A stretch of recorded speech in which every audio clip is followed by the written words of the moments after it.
예수님의 발에 값비싼 나드 향유 한 근을 부은 여인의 이야기를 들어보셨을 것 같습니다. 그것은 극히 값진 향유였다 말합니다.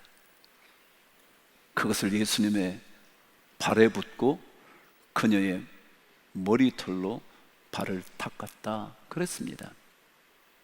이해가 되지 않습니다. 이유는 유대인들의 관습에는 손님들이 찾아오면 발 씻을 물을 내어놓습니다.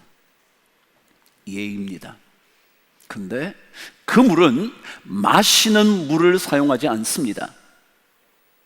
다시 말하면 생수를 쓰는 것이 아니라 바깥 웅덩이에 물을 저장해둔 곳에 물을 가져다가 발을 씻어 주거나 발을 씻도록 합니다.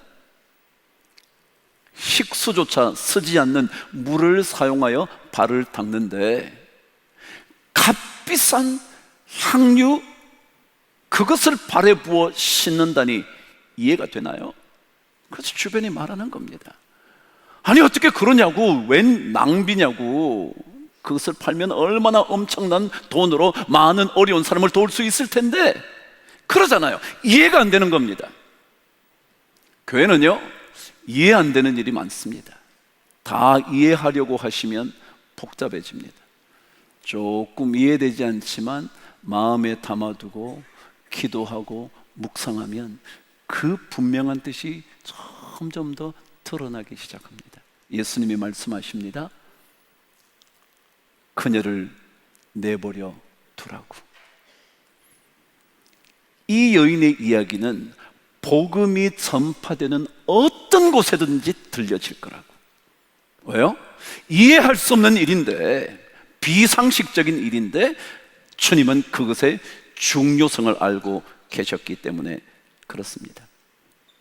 신앙은 바로 이런 이해할 수 없는 이야기의 과정, 그런 이해할 수 없는 삶의 이야기의 과정을 거쳐가야 놀라운 하나님의 일을 경험하게 되고 모세처럼 하나님의 백성을 이끄는 기적의 사건들을 만들어낼 수 있습니다. 오늘 말씀도 이해할 수 없는 이야기가 계속 이어집니다. 이런 얘기가 이어지고 있습니다. 타지 않는 떨기나무, 그 속에 서 계신 여호와의 사자, 그리고 타지 않고 있는 떨기나무, 그것을 바라보던 모세가 아니 도대체 이게 어떻게 된 거지? 그 큰 광경을 한번 확인해 봐야지 영적인 어떤 호기심을 가지고 다가가기 시작합니다.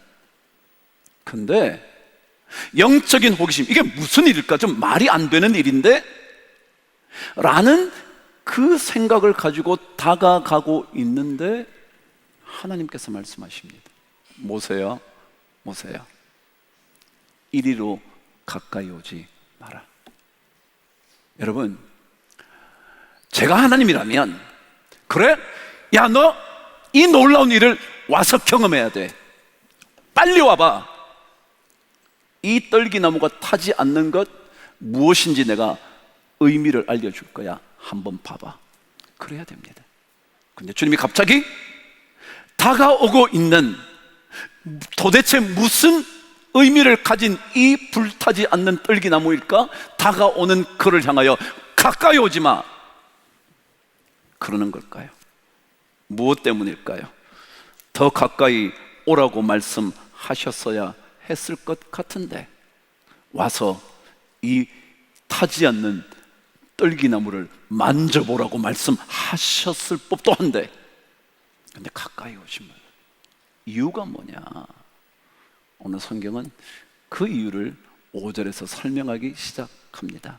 저와 함께 읽겠습니다. 시작. 하나님이 이르시되 이리로 가까이 오지 말라, 내가 선 곳은 거룩한 땅이다. 왜 가까이 오면 안 되냐 하면 거룩한 곳이기 때문에 그렇대요. 그게 무슨 얘기예요? 거룩한 곳이기 때문에 함부로 다가와서는 안 된다, 그런 얘기거든요. 다시 말하면 거룩한 곳에는 거룩의 훈련이 없이 다가올 수는 없다. 함부로 오면 안 된다. 여러분, 거룩하다는 의미는요, 하나님께서 계신 그곳을 언제나 우리는 거룩하다 그랬습니다. 말씀드린 적이 있죠. 지성소가 뭐라 그랬습니까?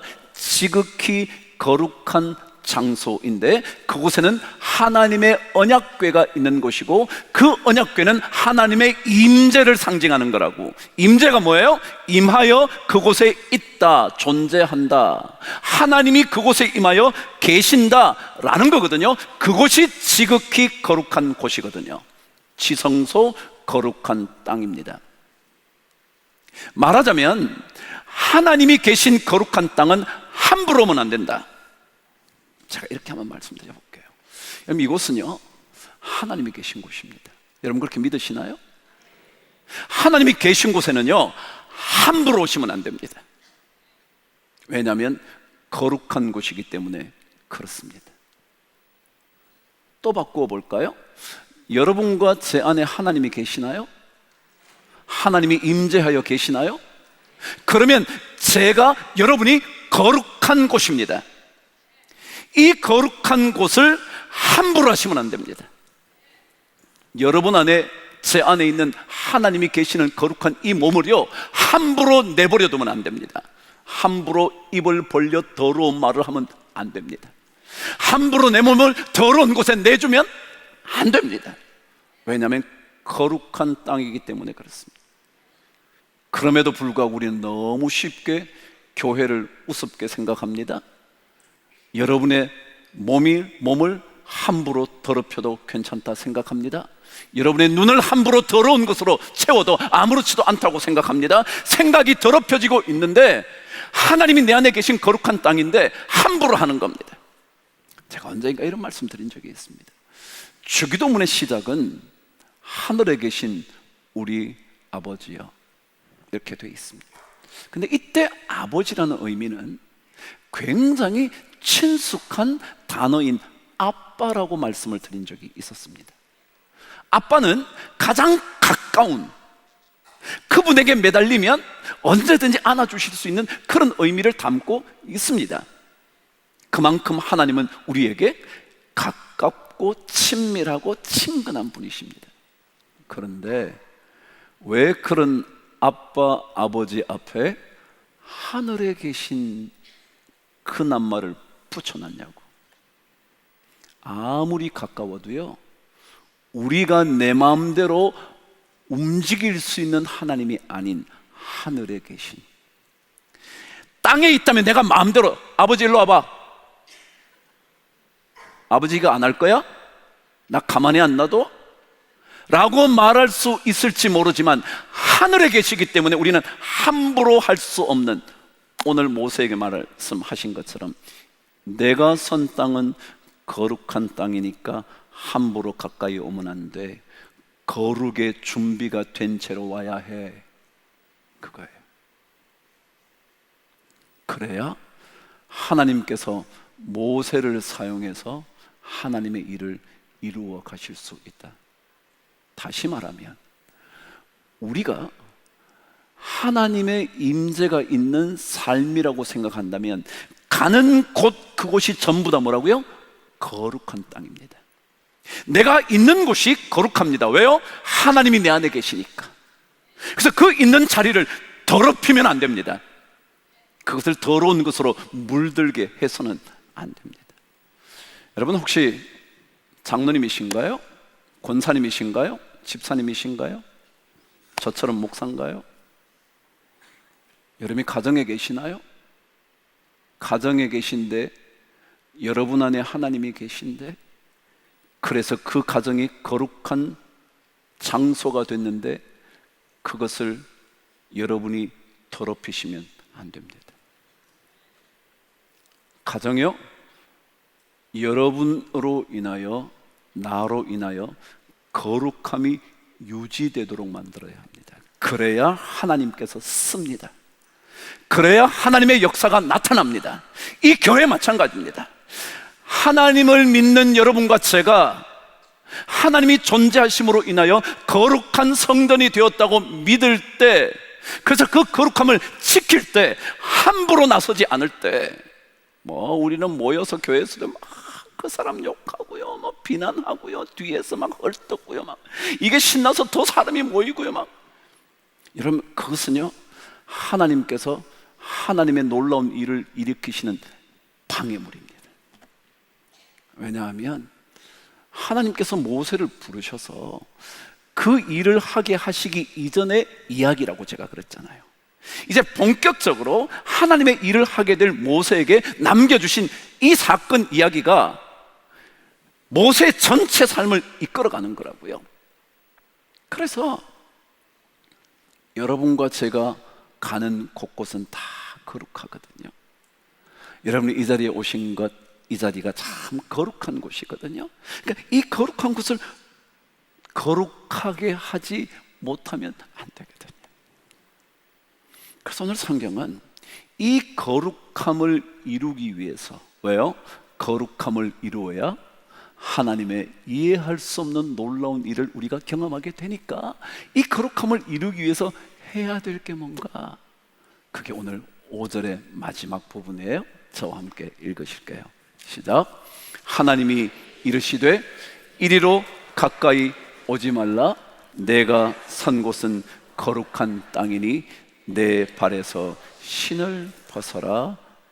아멘. 뭐라래요? 신을 벗으래요. 이 작업이 거룩함을 유지하는 비결이라는 거예요. 옛날에 제사장들은요 지성소에 들어갈 때 신발을 벗고 들어갔답니다. 한번 생각해 보십시다. 이곳이 거룩한 땅입니다. 이 거룩한 땅의 거룩과 연결되려면 내가 중간에 신발을 신으면, 거룩한 땅과 신발이 중간에 있으면 내 발이 아무리 닿아도 거룩을 직접 경험할 수 없습니다. 이것을 없으면 내 발이 거룩에 닿습니다. 그래서 신발을 벗는 겁니다. 하나님은요 거룩하지 않으면 너네들은 나를 못 볼 거야, 주를 보지 못하리라. 거룩해야 되는 거예요. 그래서 제가 늘 말하잖아요. 세상에 어떤 누구도, 어떤 대통령도 거룩해져야 합니다 말하는 사람 없다고. 어떤 국회의원이 유세하면서 거룩한 백성이 됩시다, 거룩한 민초들이 됩시다, 그런 사람 없습니다. 그런 거 없습니다. 이 기독교만 유일하게요 이 거룩함, 왜요? 거룩해야 하나님의 역사가 나타나거든요. 디모데전서 5장 22절에는요 이렇게 우리들에게 말씀합니다. 한번 읽어보시죠. 시작. 다른 사람의 죄에 간섭하지 말며 내 자신을 지켜 뭐해라? 정결하게 하라. 우리는요 남의 죄에 막 관심이 너무 많아. 막 저 사람이 어떻고 이 사람이 어떻고, 막 제가 잘못했고 뭐 이 사람이 막 계속 욕만 하는 거야. 거룩함이 사라지는 겁니다. 다른 사람의 죄에 간섭하지 말고요, 여러분과 제 자신을 지켜 뭐예요? 정결하게 하는 겁니다. 부인 보고 네가 정결해야 돼, 그런 게 아니에요. 남편 보고 네가 정결하게 살아야지, 그런 게 아니에요. 내 자신을 지켜 정결하게 할 때, 그게 하나님의 임재가 있을 때 하나님의 놀라운 역사가 이루어진다. 그게 하나님의 백성이 꼭 하나님의 역사를 써내려가기 위하여 해야 하는 일입니다. 그래서 더럽혀진 삶의 신발을 벗는 겁니다. 우리 옛날에 어른들은요 이 강대상에 올라올 때 어떻게 올라왔어요? 신발 다 벗고 올라왔어요. 저도 그런 시대를 살았어요. 신발 벗고 올라왔지 그냥 올라오지 않아요. 함부로 오를 수 없어서 그랬잖아요. 그런 마음이라는 거예요. 그럴 때 하나님은 우리를 사용해 주신다. 결론입니다. 신발을 벗는다는 세 번째 중요한 의미는, 여러분이 들어보신 적도 있을 것 같은, 옛 고대 근동 지역에 신발을 벗어서 내어놓는다는 뜻은 자신의 모든 권한과 권리를, 소유권을 포기한다라는 뜻이었습니다. 어떤 사람과 계약을 했을 때 그 계약이 이루어지고 나서 내 점유권, 내 소유권이 저쪽으로 옮겨지게 되면 내가 뭘 벗는다고요? 신발을 벗어서 그 사람에게 던져줍니다. 그러면 그 사람이 나의 모든 고난을 지금부터 가지게 되는 것이었습니다. 룻기 4장에 보면 보아스가 룻을 받아들이는 이야기가 기록되어 있습니다. 룻은 누구냐 하면 나오미의 며느리였습니다. 나오미의 남편 엘리멜렉은 죽었습니다. 그리고 며느리인 룻의 남편인 말론도 죽어버렸습니다. 그 집안에 아들이라고는 아무도 없습니다. 그래서 그 가문을 이어갈 수가 없었습니다. 그래서 그 당시 가문을 이어갈 수 없을 때는 가장 가까운 친족이 그 가족을 데리고 옵니다. 가족을 데리고 와서 그 가문을 일으켜주고 난 다음에 그 가문이 서도록 해주는 것이었습니다. 그래서 제일 가까운 친족의 순서대로 요구합니다. 그래서 그 책에 보면, 성경에 보면 아마도 제일 가까운 친족이 아마 삼촌이었다면 삼촌을 불러다가 너 나오미와 룻을 받아주겠니? 그때 이 사람이 가만히 고민하다가 아니요. 왜 그런 줄 아세요? 나오미와 룻을 받으면 어떤 일이 나중에 벌어지느냐 하면, 나오미는 나이가 들었기 때문에 더 이상 아이를 낳을 수 없다고 스스로 말해요. 내가 다시 아이를 낳아서 너 남편 내가 줄 수도 없으니 너네 집으로 가 그랬거든요. 그러니까 나오미는 이미 아이를 낳을 수 없지만 룻은 아이를 낳을 가능성이 있습니다. 그러면 만일 그 친족이 룻을 데려다가 아이를 낳게 되어 아들을 낳으면 이 아들은 누구의 아들이 되느냐 하면 친족의 아들이 되는 것이 아니라 죽었지만 룻의 남편이었던 말론의 아들이 됩니다. 그래서 모든 유산들을 이제는 전부 다 이 사람들이 가져갑니다. 자, 그럼 한번 생각해 보시죠. 제가 삼촌이에요. 이 가정을 막 돌봤어요. 그래서 살려주고 뭐 집안도 세우고 집도 하나 사주고 뭐 했어요. 근데 아들이 낳았어요. 낳으면 그 다음에 이 모든 재산은 누구 거라고요? 이 사람 거예요. 그러니까 이 사람이 가만히 생각하니까 손해 볼 것 같잖아요. 또 대답 안 하는데. 손해 볼 것 같잖아요. 그러니까 저 안 할래요. 그래서 보아스, 다음 차례인 당신이 하셔요. 하시려면. 그러고는 뭘 벗어줬냐면 신발을 벗어서 보아스 앞에 던집니다. 그래서 보아스가 그 신발을 받아들임으로 그 친족의 모든 고난을 가져옵니다. 그리고는 이 룻의 가문을 세워줍니다. 아들이 태어났습니다. 바로 말론 집안의 아들이 태어난 거나 마찬가지였습니다.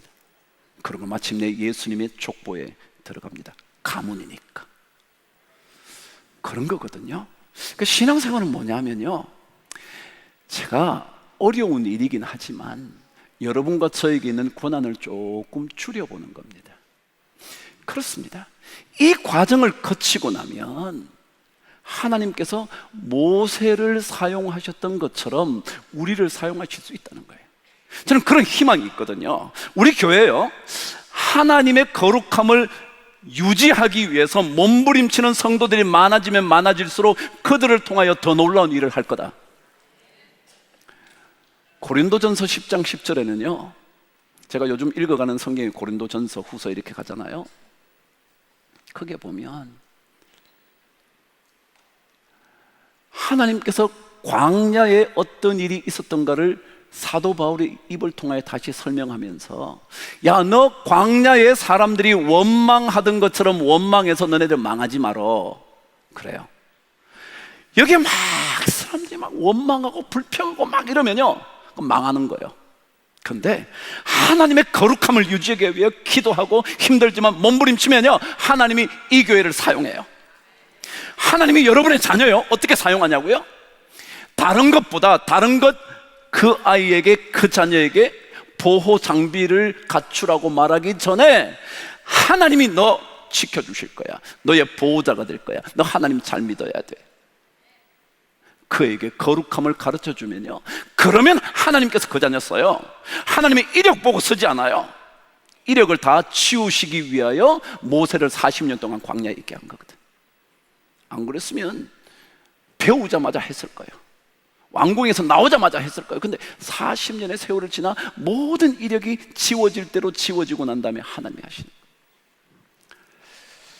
신앙은 조금씩 우리의 생각의 권리, 생각의 권한, 물질의 권리, 권한, 우리의 모든 삶의 권한을 조금씩 내려놔 볼 때, 신발을 벗을 때 하나님의 역사를 경험하게 될 거다. 우리 교회가 그런 성도들이 많아서 여러분의 그 가정이 그런 성도들로 채워져서 가정이 하나님께 쓰임받는 은혜가 꼭 있게 되기를 축복합니다. 거룩하지 않으면요, 하나님 절대 안 씁니다. 이거는 하나님의 백성에게는 철칙입니다. 그래서 이 은혜를 우리가 함께 누리면서 주의 영광 볼 수 있게 되기를 주님의 이름으로 축복합니다. 기도하겠습니다. 하나님 아버지, 우리 모두에게 하나님 앞에 신발을 벗어 던져 놓을 수 있는 인생 되도록 주께서 도와 주옵소서.